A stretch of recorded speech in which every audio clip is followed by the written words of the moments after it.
첫 시간 주님께 안녕하세요. 대강교회 오훈 목사입니다. 10월 17일 화요일입니다. 하나님 우리에게 주신 말씀은 갈라디아서 2장 11절에서 14절까지 말씀입니다. 게바가 안디옥에 이르렀을 때 책망받을 일이 있기로 내가 그를 대면하여 책망하였노라. 야고보에게서 온 어떤 이들이 이르기 전에 게바가 이방인과 함께 먹다가 그들이 오매 그가 할례자들을 두려워하여 떠나 물러가매 남은 유대인들도 그와 같이 외식함으로 바나바도 그들의 외식에 유혹되었느니라. 그러므로 나는 그들이 복음의 진리를 따라 바르게 행하지 아니함을 보고 모든 자 앞에서 게바에게 이르되 내가 유대인으로서 이방인을 따르고 유대인답게 살지 아니하면서 어찌하여 억지로 이방인을 유대인답게 살게 하려느냐 하였노라. 아멘. 복음은 우리를 자유롭게 합니다. 복음은 우리가 하나님께 용납받기 위해 무엇인가를 해야 한다는 의무에서 우리를 자유롭게 합니다. 왜냐하면 그리스도께서 우리를 위하여 모든 것을 다 하셨다는 것이 바로 복음이기 때문입니다. 그러므로 우리의 모든 행위는 구원의 조건으로서가 아니라 구원에 대한 감격으로 자연스럽게 흘러나오는 것이기에 우리의 모든 행위는 결코 자기의 자랑이 될 수 없습니다. 오직 하나님만이 영광 받으셔야 하는 것이죠. 이 복음의 진리가 바울에게 있어서는 아주 중요한 것입니다. 그런데 안타까운 일이 생깁니다. 베드로는 분명히 율법을 지킴으로 사람을 깨끗하게 하는 것이 아니라 예수 그리스도를 믿는 믿음이 우리를 깨끗하게 한다는 것을 베드로는 체험했습니다. 베드로가 기도 시간에 비몽사몽간의 환상을 보지요. 보자기에 온갖 율법으로서는 먹을 수 없는 것들이 보자기에 쌓여 내려옵니다. 하나님께서 일어나 잡아 먹으라고 하시죠. 그때 베드로가 제가 속되거나 더러운 것 먹을 수 없습니다 그랬더니 하나님께서 내가 깨끗하다 한 것을 네가 속되다 하지 말라 그랬습니다.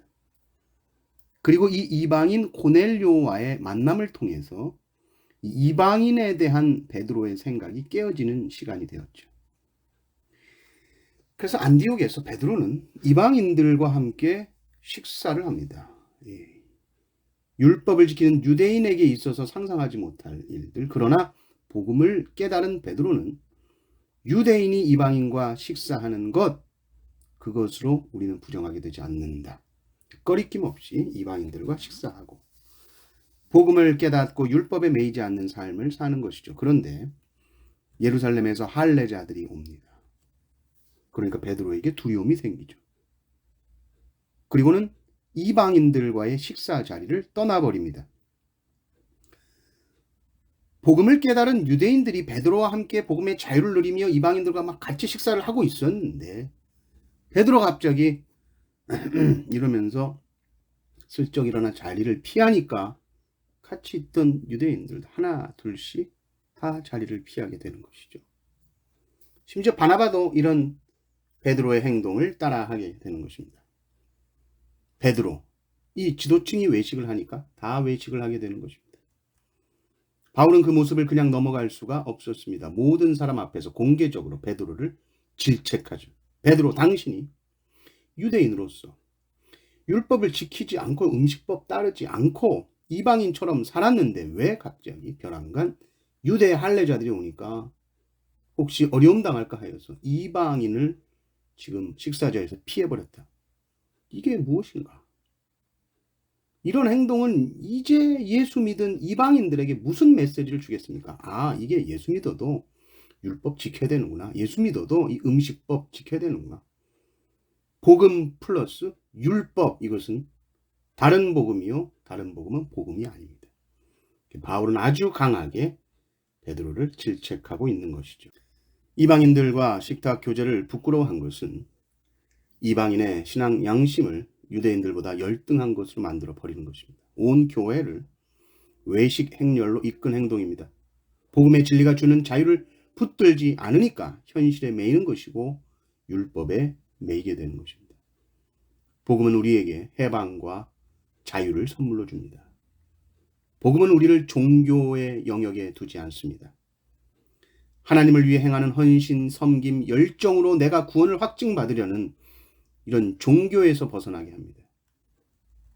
그런데 우리는 복음에 있다가도 언제든지 우리는 현실 앞에서 다시 종교로, 다시 율법적인 신앙생활로 미끄러질 수 있습니다. 우리 안에 복음의 감격이 사라질 때, 우리 안에 복음의 기쁨이 사라질 때 우리는 다시 종교적인 신앙생활로, 의무적인 신앙생활로 돌아가게 되는 것이죠.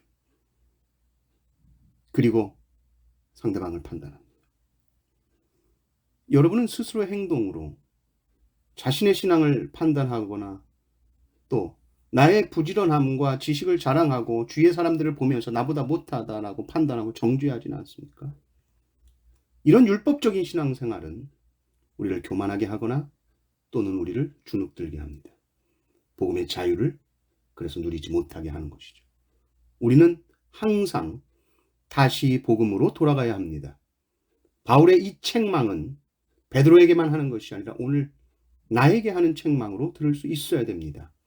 우리의 행위가 아니라 오직 그리스도의 행위로 구원받았다는 이 복음의 진리에 감격함으로 우리의 신앙생활 속에 성령이 주시는 자유함과 기쁨이 넘치시기를 주님의 이름으로 축원합니다. 아멘.